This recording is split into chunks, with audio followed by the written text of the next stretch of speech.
esta vez no está en Sin Filtro. Esta vez vamos a entrevistar a Juanqui. Juanqui, ¿tú estás listo para la entrevista que te voy a hacer? En verdad me siento raro que no puedo hacer preguntas, así es que yo confío en ti, así es que nos conocemos hace muchos años, en verdad. Cuando me preguntaste, te iba a decir que no, pero dije, mira, sabes que si estamos en esto, vamos a tirarnos de cabeza. No, y saben que yo también quiero que ustedes conozcan al equipo de Tenis Sin Filtro. La próxima entrevista va a ser con Miki. Y Miki, ya te tira al medio, ya tienes que hacerla, no tienes break. Y también quiero que ustedes sepan, ¿verdad? Un poco de cómo fue que se creó la idea de Tenis Sin Filtro. Pero como ahora vamos a arrancar con la entrevista con Juanqui, Juanqui, la pregunta que le hago a todo el mundo, ¿cómo te enamoraste del tenis? Mano, ya he dicho antes que yo vine de una familia del tenis, pero o sea, vamos a entrar más en detalle. O sea, yo me crié en las canchas de Valdrich, viendo a mi papá y mi abuelo, que en paz descanse de parte de padre, de que siempre estaban allí. O sea, estar en las canchas allí era como que estar en familia. Y entonces, aparte de eso, yo tenía a mi tío Ernie. Mi tío Ernie, yo no le quiero poner esta presión, pero yo literal lo veía como un dios, literal. O sea, yo iba al apartamento de él, pues donde vivía acá en San Juan. Jaime, imagínate ir a casa de tu tío, el closet lleno de cajas hasta arriba de zapatos Nike. Y no te estoy hablando de antes de las redes sociales y toda esa película. O sea, y cuando yo veía a mi tío Ernie jugar, par de veces que lo vi en Parque Central, pues mano, da pena que ahora eso no se da porque las canchas estaban completamente llenas. O sea, llenas completamente. Así es que, mano, yo jugué béisbol desde chiquito y como a los 11 años mi papá me dijo, ¿quieres ser decente en dos cosas o destacarte en algo? Y pues, mano, me fui con el tenis porque era lo que yo conocía y también el béisbol me desilusionó un poco porque mis últimos equipos, como que yo era el pitcher y yo era el cuarto bate, y yo decía, yo no soy tan bueno en béisbol como para ser el pitcher y el cuarto bate y estamos perdiendo la mayoría de los juegos. Así es que me gustó del tenis, que era un deporte individual y era, mira, métete ahí, chávate y trata de ganar. Mano, que muchos tenistas, es increíble, casi todos los tenistas venimos del béisbol, porque yo también, ese fue mi primer deporte, y el debido al béisbol fue que básicamente se me hizo fácil el tenis en el sentido, ¿verdad? De que la bola pique y pegarle, eso se me hizo fácil, ¿no? Como que no fue para mí un issue esa área. Es Juanqui, que ¿quién antes, Ajá. antes no estaba el soccer. ¿Me entiendes? O sea, que todo el mundo jugaba pequeñas ligas. O sea, esa es la diferencia. Pero sabíamos tirar una bola y eso nos ayudaba con el servicio. Exactamente. Oye, Juanqui, ¿quién fue tu entrenador o quiénes fueron tus entrenadores? Mano, yo empecé en Valdrich cogiendo unas clases allí con diferentes pros. O sea, pero después brinqué a mi tío Ernie. Pasé unos meses por donde Pepo Valentín. El más así que me ayudó fue Luis Ayala, un chileno que llegó hasta el número 5 en el mundo, ganó el Italian Open. Después Francis González, que lo entrevistamos aquí, él me dio privadas toda mi high school, o sea, en San Francisco. Y entonces yo cogía training en Parque Central con Luis Ayala de 3 a 6. Después brinqué y brincaba donde Francisco González como a las 6 7 de la noche. Mi mamá jalaba de Parque Central, que le doy las gracias, jalaba de Parque Central a San Francisco con el megatapón a llevarme a coger una privada allá con Francisco González. Después del training que cogía con Luis Ayala, después entró el training nacional con Juan Carlos Escudero, que básicamente es tu papá del tenis y al cual yo le debo mucho. Él, los trainings nacionales que él nos daba, los llevaba súper organizados, llevaba las notas, lo que quería hacer, hacía unas cosas bien diferentes y, mano, él le doy el crédito porque él cuando quería hacer un ejemplo de corriendo o algo o lo otro, me decía, Juanqui, arranca, porque él sabía que yo era el más fajón, yo quería ganar en todas las carreras y todo, así es que y pues de ahí me formé de esa escuela. Mi tío Ernie también me ayudó un montón, pero él se fue para Ohio cuando yo estaba como en décimo o tercer año de high school. O sea, que tú dirías que quien realmente te formó a ti como jugador fue Luis Ayala. Luis Ayala y Francis González. Luis Ayala, entre ellos dos, sí. Mano, es que tuviste unos maestros, Juanqui. Es Ahora que, que lo pienso, nunca había pensado en eso. Ahora que tú lo dices, yo digo, diablo, uno estuvo ya 5 lo en el mundo y otro estuvo 3 en el mundo en doble. Diablo, no me puedo sabes. quejar. Tuviste unos maestros de 7 pares. Y oye, no me malinterpreten, ahora, ¿verdad? Ahora los maestros que hay son muy buenos. Es también lo que tú dices, ya el fajarse y todo eso, como que, por ejemplo, yo cuando jugaba, mano, le pegaba contra la pared. Ahora los chamaquitos esperan a tener una clase para hacer algo, ¿sabes? Eso ha cambiado. Ok, Juanqui, viste, se me va el hilo, te estoy entrevistando, no estés sin filtro, te estoy entrevistando. Eso es bueno que la gente lo vea así. Exacto. Juanqui, tengo entendido, porque esto Juan Carlos me lo decía todo el tiempo, tengo entendido, tú me corriges, que tu equipo de zonales ha sido el único en ganar los zonales y el último. Cuéntame de eso, por favor. Eso es histórico porque yo jugué zonales y el nivel que hay ahí. Bueno, yo jugué contra Tommy Paul, para que tengan una idea. Wow. Así Bu- que Mano, cuéntame, Juanqui. en verdad me sorprendiste con esa pregunta. Los zonales para antes de que la USTA cambiara Team Championships y estar cambiando que un coachee aquí, esto y lo otro. O sea, antes era algo sagrado de que la sección tuya iba contra Florida, contra California, contra el Midwest, contra los Eastern, Northeastern, o sea, nos encontramos contra los mejores juveniles de Estados Unidos. Pero ese año íbamos con Ana Alemán, de coach. Ana Alemán, para los que no la conocen. Una cubana, en verdad yo no sé ni si jugó tenis, pero ella nos hablaba y nos hacía creer y ella era para nosotros Nick Bolitieri. O sea, Ana Alemán nos llevaba a los viajes y lo que ella decía era sagrado. Y también que teníamos a Rafa Jordán, mi primo, que paz descanse en la cabeza del equipo. O sea que cuando tú vas a un viaje así, teníamos 12 años. Éramos unos mojones. Estábamos así en el aeropuerto con el bultito, lo típico. Pero cuando nosotros vimos a Rafa llegar por el aeropuerto y nosotros llegamos por allí, el mismo Rafa nos lo decía antes de los juegos. Decían, hey, síganme. O sea que, y otra cosa es que te lo digan, y tú sabes que en los zonales y en esos torneos están una cancha al lado de la otra.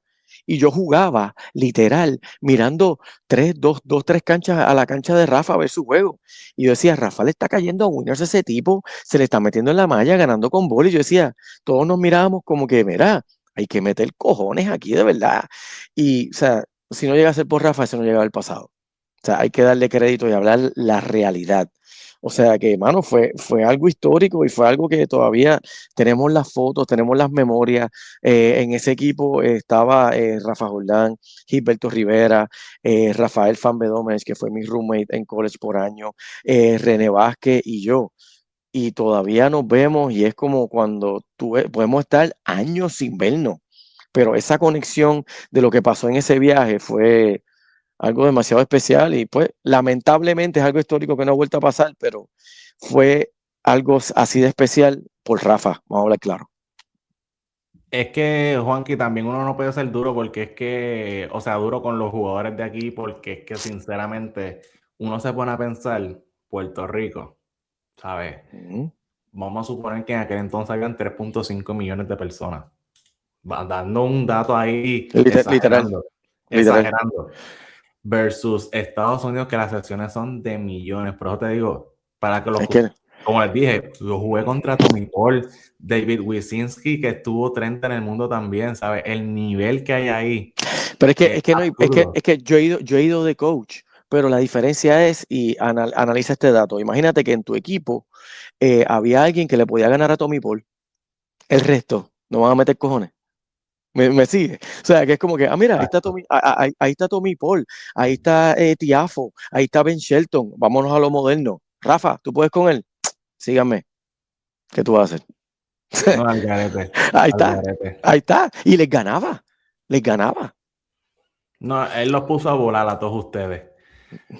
Bueno, Juanqui, me alegro que hayas, ¿verdad?, compartido esa experiencia porque eso es un dato mega, mega importante que sepan que Juanqui fue parte de la historia del tenis puertorriqueño en ese torneo. Juanqui, vamos a hablar un poco de tus categorías. Cuéntame, ¿quién era el jugador que tú decías? ya si este jugador, tengo que fajarme aquí, tengo que prepararme, tengo que mentalmente estar paciente. ¿Quién tú dices? Como que no tienes que ser uno, me puedes decir varios si quieres. Uf, o sea, es que, mano, yo no es por criticar ahora lo moderno, porque yo entiendo a los padres, mano, no quieres hacer la inversión de que, mano, hay que pagar la escuela, todo está mucho más caro ahora, o sea, mi hijo no va a estar todo el verano viajando, pero en mi categoría, los primeros 5, estábamos primeros 100 en Estados Unidos. No uno, no dos, los primeros 5, o sea, que me llegaban los rankings a mi casa y yo decía, a rayo, este está 30, este está 20, este está 70, este está 80. Imagínate eso, Jaime, ¿me entiendes? O sea, que vamos a sacar a Rafa Jordán aparte, aparte. O sea, él era nuestro Carlos Alcaraz, nuestro Fonseca, lo he dicho en otros podcasts. Estaba Gilberto Rivera, o sea, con el que yo tuve que jugar cuando gané el campeonato de Puerto Rico, me tocó contra él en finales. Gilberto Rivera era una ladilla.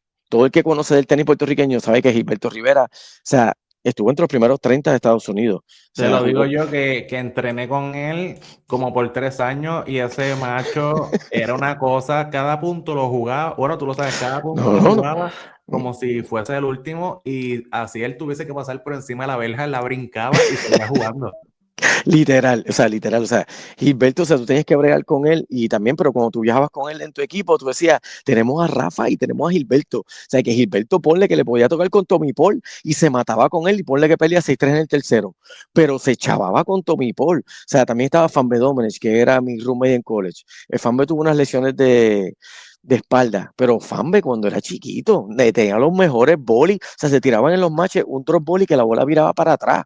Cuando yo fui a los National Clay Course en Fort Lauderdale, yo entro así por el de esto y miro el draw. Sí, sembrados número 1, Rafa Jordán y Fan Bedomenech. Y yo, no joda que mis panas están sembrados número 1 en un National Clay Course en el cual estaban los gemelos Bryan allí. Por darte un ejemplo. Wow. Estaba Justin Gimostop, o sea, estaba Jan Michael Gamble, o sea, había gente, o sea, que jugaba, o sea, Michael Russell, el que es el coach de Fritz, lo veíamos en todos los torneos. Por darte un ejemplo, la gente que nosotros veíamos. O sea, ahí también estaba René Vázquez, estaba Jaime González, que también jugaba un montón, José Caballero, que estaba con nosotros en todos esos viajes, que ahora es el coach más grande de Estados Unidos, es de la USDA. Y puedo seguir nombrando nombres. Ángel Díaz a veces jugaba con nosotros, David Sutton. Mano, de verdad, no quiero que se me escape nadie, pero o sea, mi categoría era bien, bien especial. Había que guayar todas las rondas entonces. No era como Literal. que, mira, vamos a la No, no, no. semifinal y allí, ¿sabes? Y ahí entonces metemos mano. Había que guayar desde la primera ronda. No, no, no, eso era así, o sea, y jugamos torneos también, la diferencia de ahora, jugamos torneos en Río Mar, jugamos en Palmas del Mar, jugamos en Mayagüez, jugamos en Ponce, jugamos en Cerro Mar tú perdías y cogías y te tirabas por la chorrera esa que le daba la vuelta así por todo el hotel, ¿me entiendes? Ahora, ¿qué le ha pasado al tenis juvenil? Sorry por la tiradera, pero juegan en el mismo sitio. O sea, y no es un sitio muy appealing a tú ir a pasarla bien como niño. O sea, que esa es la gran diferencia de los tiempos de antes a los tiempos de ahora. Nosotros creíamos en nosotros mismos. No había ese mito de que, no, yo no voy a jugar el torneo de Kalamazoo porque, ¿para qué voy a ir a perder primera y primera? En mi generación, me tocó con el séptimo sembrado, que te tocó con el diablo, qué suerte que te tocó con él. Antes era, diablo, no, ahora, no, no, no, no, yo ni voy. Nosotros teníamos los pantalones bien puestos, porque también aprendimos de Rafa. ¿Quiénes son los culpables, los jugadores o los padres? Aunque suene feo, es una mezcla de padres, jugadores y coaches que en muchos viajes iban a los viajes y les decían, en este viaje vamos a Six Flags, vamos al cine después del torneo, vamos a estos jangueos, hagan lo que ustedes quieran, se acuestan a las 11 de la noche. Ana Alemán, cuando nos llevaba a los viajes, ella se sentaba en el pasillo hasta las 11 de la noche, tú no podías ni cruzar al cuarto de al lado, era un régimen militar, militar. Pero, o sea, cuando nosotros llegamos por la mañana y teníamos que jugar contra California, nosotros nos miramos y decíamos, vamos, porque teníamos esa disciplina y estructura. Bueno, qué pena que, ¿verdad? Que eso haya cambiado tanto. Bueno, Juanqui, vamos a seguirlo porque tengo unas muy buenas preguntas. Ya dijiste, ¿verdad? Todos los jugadores que te daban la batalla, como bien mencioné, todas las rondas eran difíciles, no había una ronda ya fácil para ti, que eso pues es bueno porque cada ronda pues contaba. Ya que, ¿verdad? Mencionaste a los jugadores, ¿qué evento, que ya yo sé, me imagino cuál vas a decir, pero te lo quiero preguntar, ¿cuál ha sido el evento más importante en tu carrera como jugador? Mano, yo en verdad no voy a decir el que tú piensas, porque yo gané el campeonato nacional en sencillos, pero fue el año después que Rafa murió. O sea, y entonces fue un torneo que tengo que admitirlo, no jugó todo el mundo. No jugó Gabriel Montilla, no jugó Juan Oscar Ríos, porque para ese tiempo todavía jugaba, no jugó Stephen Díaz, no jugó Héctor Nivares, no, o sea, no jugaron ciertos jugadores clave, porque la cosa estaba en baja. Para hablarte claro, cosas que nunca he dicho, cuando yo gané el campeonato de Puerto Rico me gané $500. Me gané $500. O sea, Coño. pero no, pero espérate.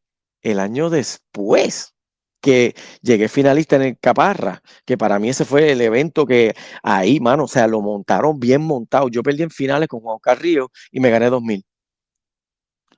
O sea, gané. Pero ven acá, ¿qué pasó ahí?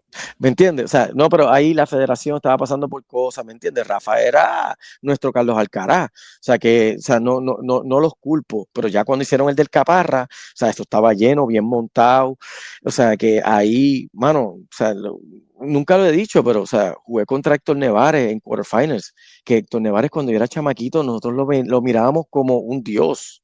Era un freaking dios, él ganó el Orange Bowl, jugó de Georgia, o sea, pero él se lastimó las dos rodillas, o sea, no puedo, y yo me tuve que chaval con él y le gané 6-4 en el tercer set, que yo, si yo soy él, el perder contra mí fue un bad loss para él, y yo lo admito. Y entonces también en semifinales me tocó contra Gabriel Montilla. A mí me sembraron tres en el de esto de Caparra. Y entonces todo el mundo pensaba, o sea, Gabriel Montilla estaba caliente para ese tiempo. Gabriel Montilla, para los que nunca lo vieron jugar, imagínate a Pete Sampras boricua. Pero literal, calmado, un servant ball asqueroso, se metía a la malla, te metía un overhead por todos lados. Bueno, o sea, ha ganado torneos de beach tenis, ha ganado, o sea, todo lo que se mete lo gana, de pickleball, de lo que, de pádel, de lo que sea. Sí, Es un Tú atleta del lo ves. cará. Si tú ves a Gabriel y tú dices como que contra, que fluido, pero no es un tipo que le da durísimo, no es como que ¡boom! Pero No. entonces, como yo digo, no moja, pero empapa. Le da Era, pesado, se te mete a la malla, te cubre bien, un toque de madre, y ahí entonces, yo creo que él le ganó a Songa, ¿no? Algo así. él se fue, creo que fue 6-4 en el tercero contra Songa, que estuvo primeros 10 del mundo.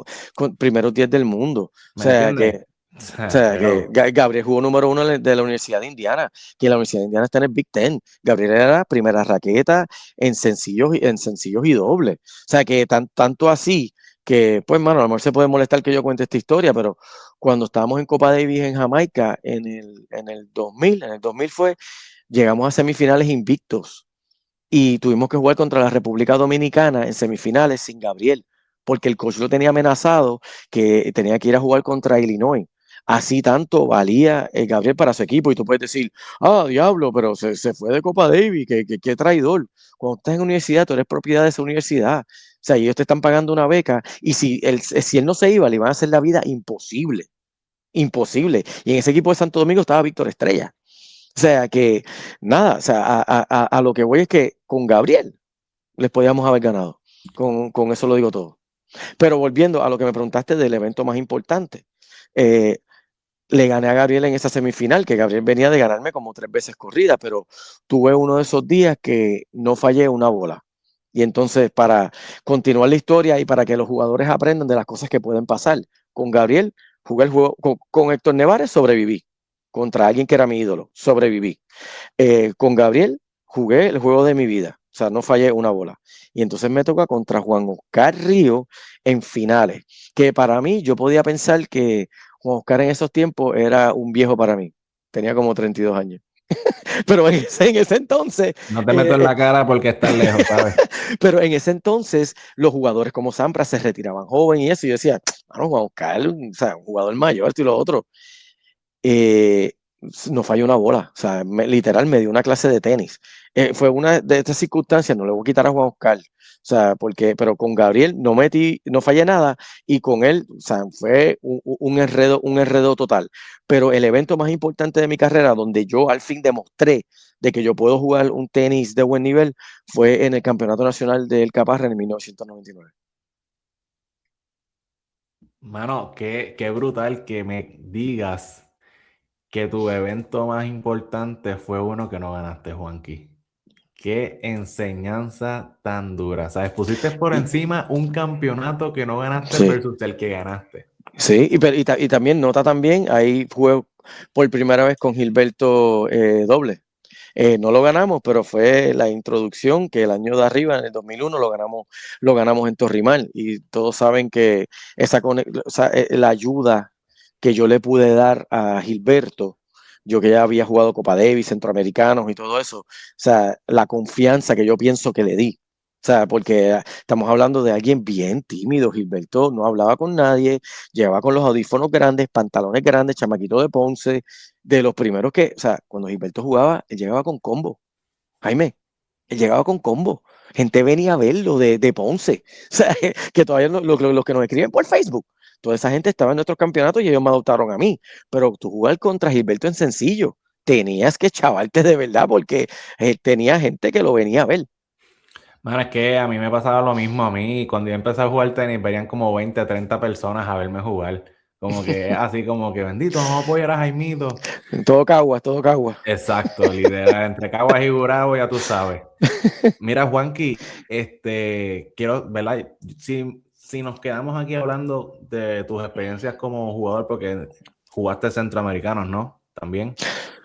Sí, mano, y en verdad los centroamericanos del 1998 es una historia cool en el sentido de que habían establecido calladamente que el que ganara el campeonato en el 98 iba a ir a los centroamericanos, porque el Nacional fue al principio del verano, Rafa había fallecido, o sea que el equipo estaba como que roto, y entonces habían dicho literal, el que gane el campeonato, literal, tiene un pase para los centroamericanos.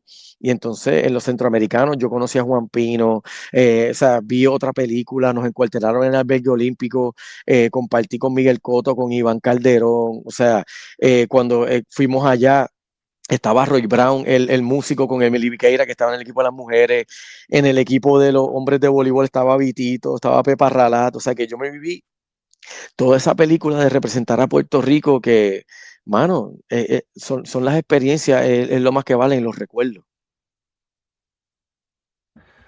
Juanqui, si es por mí, nos quedamos hablando, ¿verdad? De tu carrera como jugador, pero tengo muchísimas preguntas y pues ahora me gustaría preguntarte si siempre tuviste en mente ser entrenador.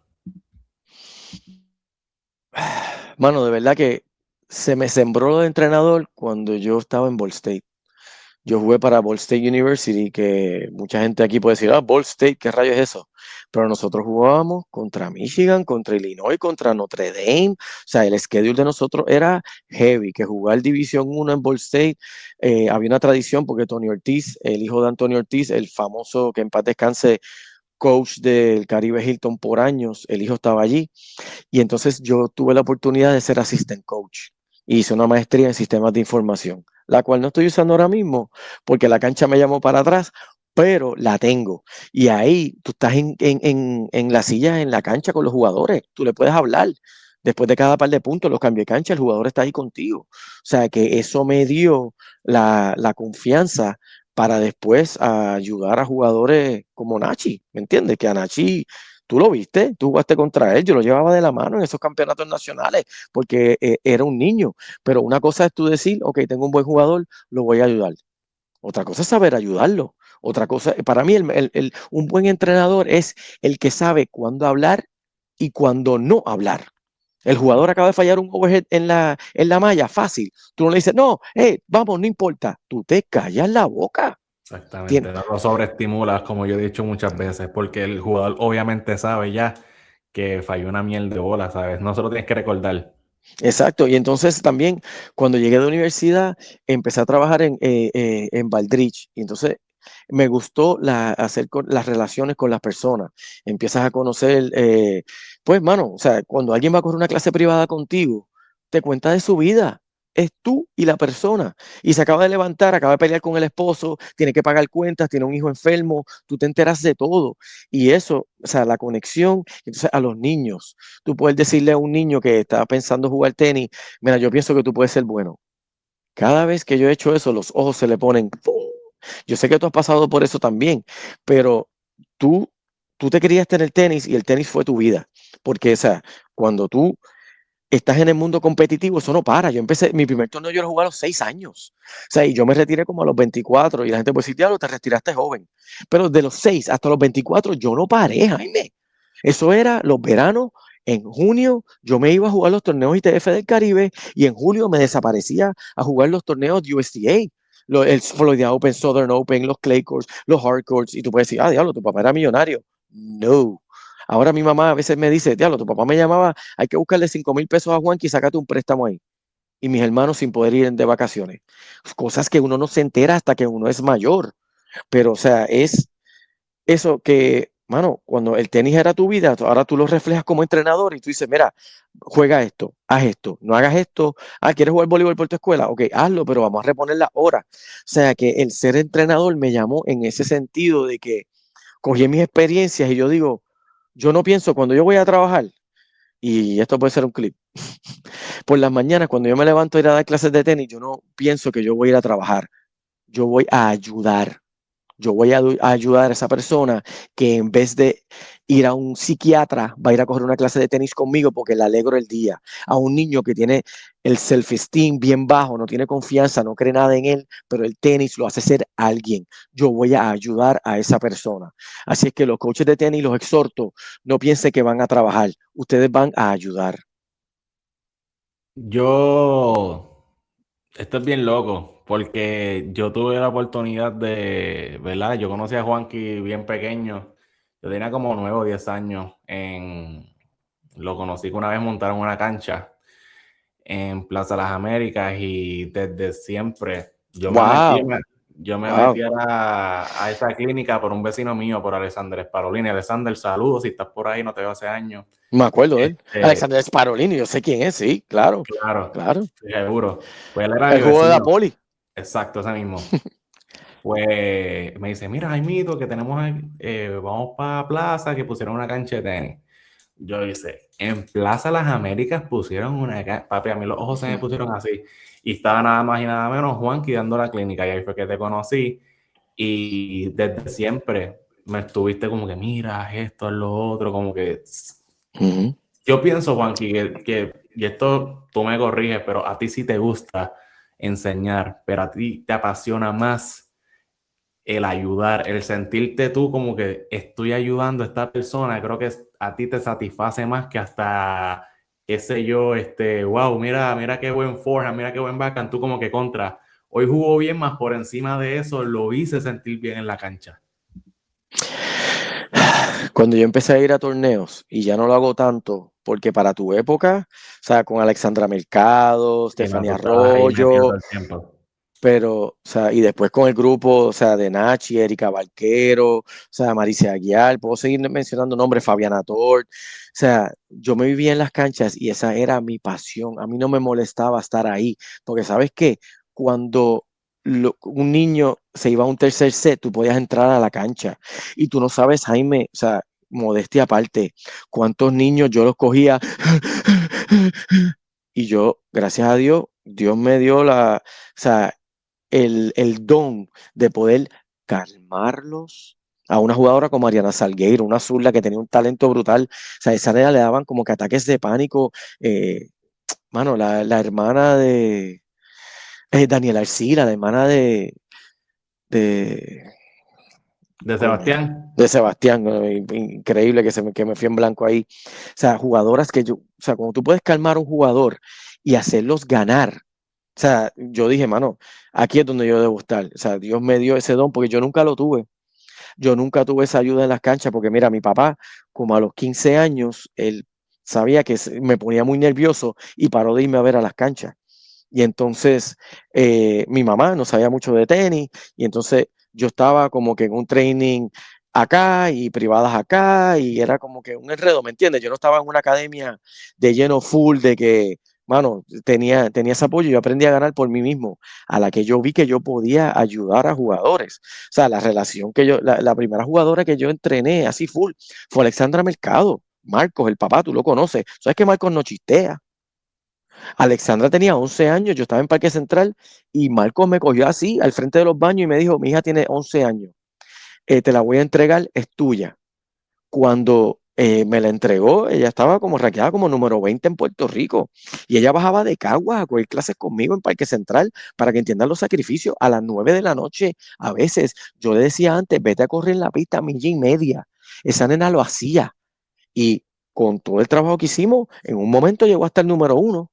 O sea, y en su categoría había tremendas jugadores jugadoras como Chantal, Stefania Arroyo, Mónica Matías, Yolimar también se fue a jugar más afuera y no estaba, pero o sea, ¿me entiendes? El que te digan a ti, a una niña de 11 años, yo que tengo una hija de 6, que te digan, mira, esta es mi hija, tú la vas a entrenar, dale para adelante, cógela. Y Yo, mira, hice, yo dije, wow. no lo digo porque fue mi categoría, Juanqui, pero yo pienso que la última cepa grande, Erika Brachi, o sea, por hello. eso, Ana Cordero, Nicole también, Nicole, Nicole Paola. Ana era mayor. Ella no Un estaba en esa año. categoría. Pero Sí, el año malo estaba con nosotros. O sea, el año malo de nosotros, Ana estaba en el año bueno. ¿Me entiendes? Que estaba por sí, sí. ahí. Sabes que era la última cepa así de categoría que tú digas, diablo, esta categoría había mucho, fue la mía, la del 2014. Ya la de Nachi era Nachi y Alejandro Rodríguez Qué Vidal. Vidal. No había más nadie que tú dijeras como que, este está, ¿sabes? Estaba Sí, por sí. ahí este chamaco también, ¿cómo que se llama? El de Laja. No recuerdo ahora, pero no Groba, vamos. Groba. No, Rafa Grobas era menor. Rafa Grobas vivió conmigo en Palmas del Mar, Ah, pues, de los jugadores más talentosos que yo he trabajado, pero eso es otra full. historia. Eso es otra historia. Juanqui, si pudieras cambiar algo tanto como jugador o entrenador, ¿qué cambiaría? Bueno, vamos a dividir esa pregunta por partes. De jugador, yo pienso que cuando yo estaba en universidad, yo venía y yo trabajaba tanto en Indiana que yo, cuando sí venía y entrenaba, pero yo no le metía full, o sea, como le pude haber metido.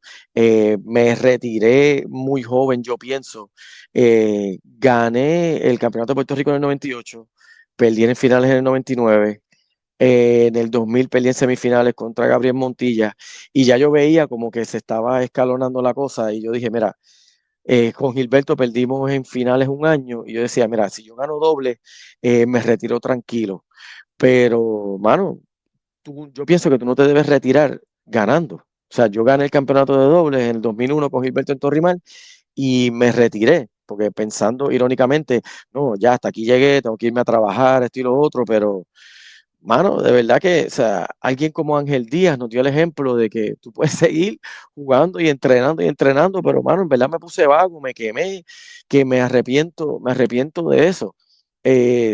Algún arrepentimiento como entrenador, mano, yo pienso que yo pienso que no lo tengo, porque cuando los 15 años que le di yendo a los torneos, le di todos esos jugadores. O sea, los jugadores que yo pude ayudar, no voy a seguir diciendo nombres, saben que hasta hoy tenemos una relación porque yo lo di todo. Yo salía a los torneos a las 9 de la noche, un domingo podía estar ahí a las 7 de la mañana calentando jugadores y ahora estoy, o sea, volviendo y también me he envuelto más con los adultos como entrenador, que los adultos es una comunidad enorme que mientras que me arrepiento también que cuando yo estaba en alto rendimiento yo ignoraba a los adultos, no le hacía caso, las clínicas de adultos, esto y lo otro. Ahora, esa gente son mi familia. O sea, que uno como entrenador, los entrenadores que están empezando ahora, tienes que tener un balance, tienes que poder hacer todo, tienes que poder hacer bolas rojas, lo cual lo hice por muchos años en Parque Central y en Palmas del Mar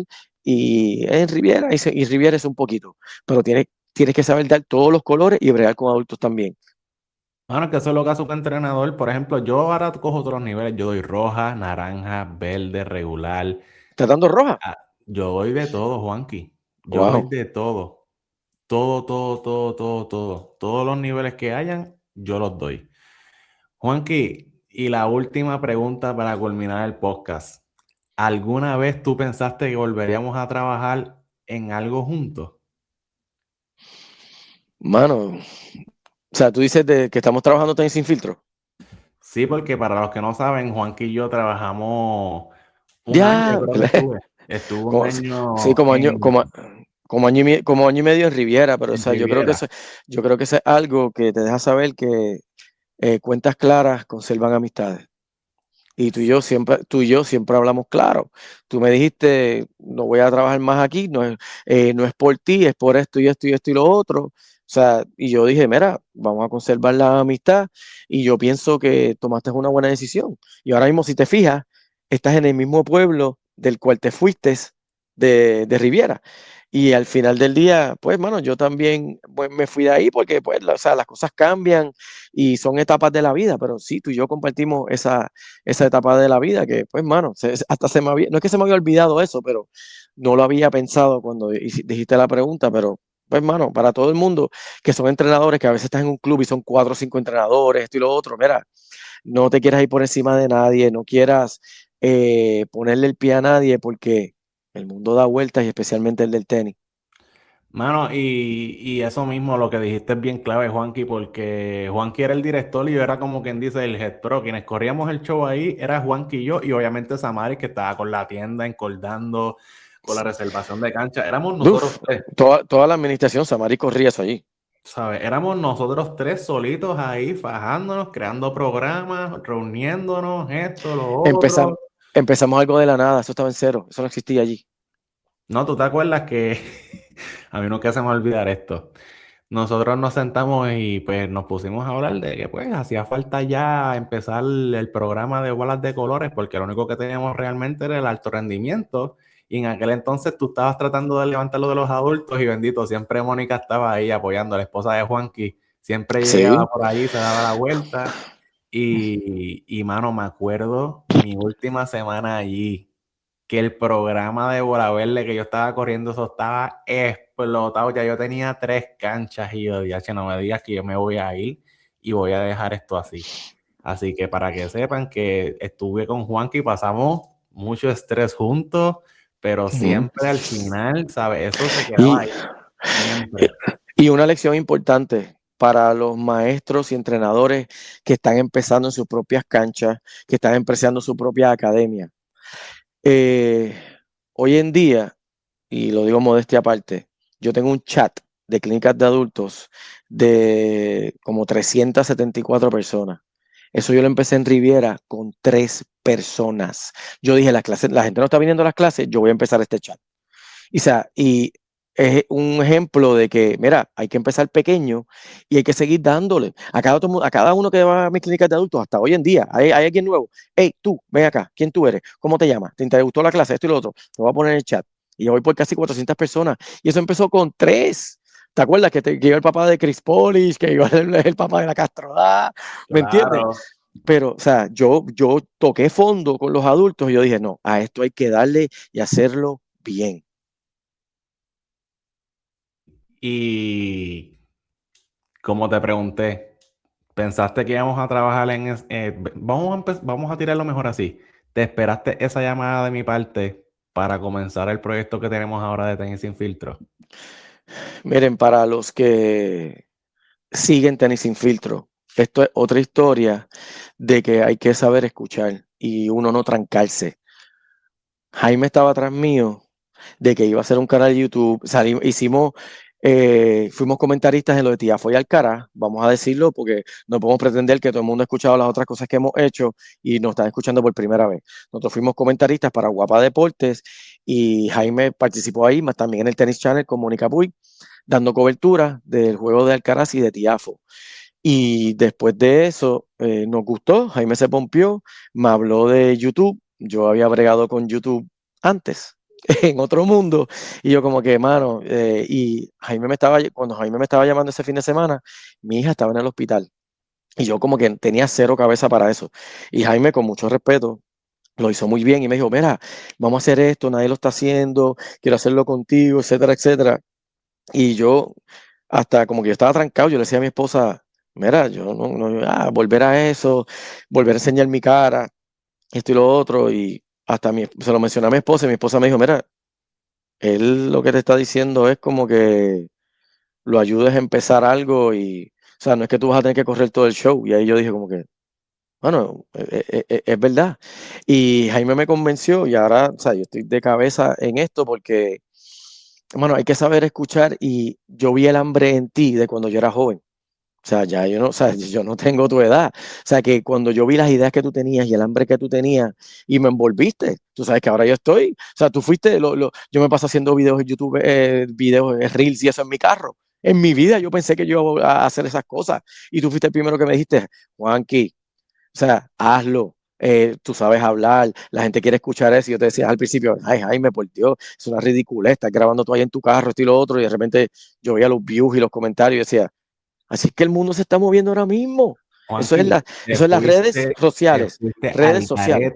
te fuiste al garete con el video que hiciste de Bad Bunny en el Super Bowl. Ese video tiene como casi 300 likes, Sí, sí, ¿sabes? sí. Sí, tiene como Eso, casi 4.000 views, que para mucha gente es una porquería, pero para alguien que estaba alejado de todo eso, yo lo miro y yo digo, anda para el sirete. Y otro, el que hice hablando de cuando pues, Puerto Rico le ganó a Panamá, que dieron el jonrón, también, 2.000 y pico de likes, casi 200, 2.000 y pico de views y eso, y casi más de 200 likes, cuando alguien que está desconectado de las redes. Yo tenía todos mis Instagrams en privado, yo muchas veces cancelaba amistades, friend request y eso, porque yo estaba escondido otra vez en el mundo del tenis. Que, pues, mano, o sea, ahora que estamos en esto de los podcasts, cuando tú mencionaste hoy en mi chat, mira, que los quiero entrevistar y eso, yo dije, mira, al principio dije, pero después dije, o te metes de cabeza o no lo haces. Así que por eso tú y yo estamos hablando y ahora que me empezaste a hacer preguntas, yo dije, mano, en verdad, yo tengo un par de cosas que contar.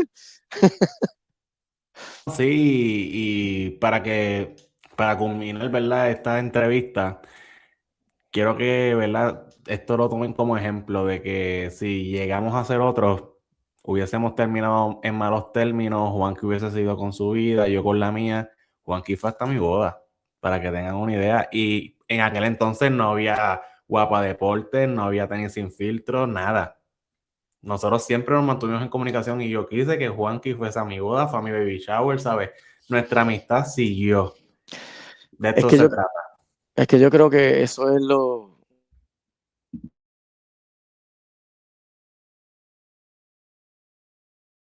amigos míos del tenis son amigos míos desde que yo tengo 6 años, 6, 7, 8, 9 años. Y entonces, bueno, lo de tu boda, pues, mano, yo tengo, no sé bien si tus intenciones fueron de amistad o por ponerme a cantar. No, o sea, maricón, tú sabes que no, en verdad que no. No, no, Sinceramente, no, mira, mirándote no, a la cámara, tú sabes que no, porque siempre, no, no, no, mano, yo me fui de Riviera y siempre, bueno, hasta siempre tocábamos, nos llamamos al teléfono y tocábamos temas mega personales, que no, no, era como fue, que siempre lo esa dije, amistad estuvo, mano. lo dije totalmente en vacilón. Obligado, yo lo Este, sé. pero sí, eso fue otra vida que yo tuve. Sí, Juanqui estuvo envuelto en la música. No quise entrar en detalle, sinceramente, porque pienso que ahora mismo, pues, ¿verdad? Tu norte es otro, Juanqui. Si tú quieres hablar de eso, te lo respeto, pero sinceramente, mi norte fue lo que hablamos, porque tuviste Mm. mucho que aportar. Así que, Bueno, Juanqui, si quieres decir, ajá.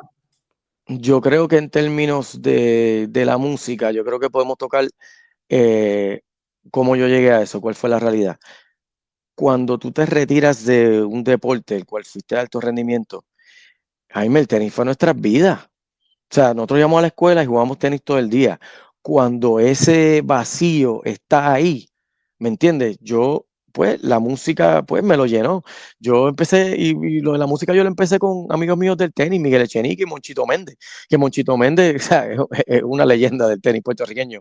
Mucha gente lo conoce. Él me buscaba a mi casa y entonces empezaba, rápida, rápida, y me ponía a improvisar en el carro y ese era el vacilón. Pero el vacilón es que cuando yo llegué a Indiana, empezaba con ese vacilón de improvisar y de repente ellos me dijeron, vamos a hacer un demo, a ver qué pasa. Y con lo de la música, sin entrar mucho en detalle, eso no fue un día para otro. O sea, eso fue años de años que yo me tardé. Mano, yo estuve como 8 años hasta que yo estuve hasta que mi primera canción sonó en la radio en el 2010. 8 años. 8 años, ¿cuántos se hubieran quitado? ¿Me entiendes? Pero fue algo de que al final tú tienes que decidir cómo tú quieres ser recordado.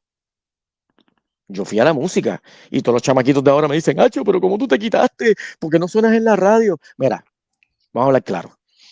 En el 2010, o sea, fui de los artistas, que artistas, o sea, whatever. Tú ves las canciones más sonadas en la radio, o sea, por 9 meses, cuando la pauta era de 3. O sea, que ya yo vi eso, ya yo viví eso, yo vi cómo era ese mundo. Y es como que vamos a virarlo para atrás. Alguien que se quiere meter en el mundo del tenis dice, no, yo quiero jugar juniors o yo quiero jugar liga, y tú ves el mundo y tú dices, diablo, este mundo está bien tóxico, este mundo, hacho, me dieron un par de tajos, yo no quiero saber más de eso. Entonces, bueno, eso es lo que me pasó con la música. Yo vi eso, vi la fama, o sea, sí, pero o sea, también cuando, imagínate ¿quiénes de las personas que, aparte de tu esposa, quién es la persona más importante en tu vida? Mi hija, Aparte de tu esposa y tu hija. mis papás. Quita a tu papá. ¿Qué quita mi papá? El de arriba, Dios, No, tu mamá. mi mamá, mi mamá. Imagínate que tu mamá un día te diga, yo estoy rezando porque te salgas de ese mundo. ¿Qué tú vas a hacer? Obligado. Y para que sepan, contexto aquí. Yo viví los días de gloria, esos añitos de gloria de Juanqui, yo los viví porque para aquel entonces eso era party por ahí para abajo y mi esposa también. So, Juanqui cuando fue para mi Pero, boda, eso se quería caer cuando cantó. pero ahora yo miro para atrás y es algo bien loco, porque es como que uno se mete en un personaje y yo como que olvidé quién era. O sea, yo olvidé que yo era Juanqui Fernández, que estaba en el equipo nacional de Puerto Rico, y fui a los centroamericanos y estaba en el equipo de Copa Davis, ¿me entiendes? Y el otro día yo estaba hablando con un cliente, pues, después de darle la clínica de adultos, a veces nos quedamos dándonos unas beers ahí, y el cliente me dijo, pero ven acá, o sea, tú fuiste campeón nacional de Puerto Rico y entonces también tuviste un par de canciones pegadas en la radio, en la música. ¿En serio? Él me dijo, tú puedes escribir un libro. Y modestia aparte, yo lo pensé, yo dije, en verdad yo nunca lo había pensado así. O sea, y es como que, wow. O sea, pero al final del día yo fui un soñador. Yo fui un soñador como a Freddy de Jesús, que que lo acabamos de entrevistar. Y yo dije, si yo me voy a meter en la música, o sea, yo voy a llegar allá arriba. Y llegué. No voy a seguir hablando porque, o sea, voy a empezar a mencionar el nombre y no lo quiero hacer porque por algo en las redes yo no pongo nada de mi vida de la música, porque yo volví a mi primer amor.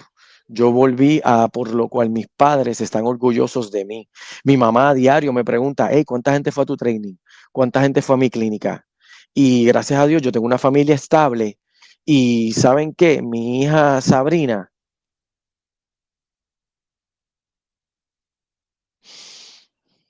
ella es mi Grammy.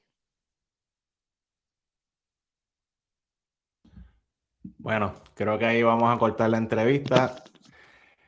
Suscríbete a este canal, dale like, comenta. Esta entrevista es otro nivel. Si te gustó, compártela con todo el mundo. Chequeamos. Nos vemos en la próxima.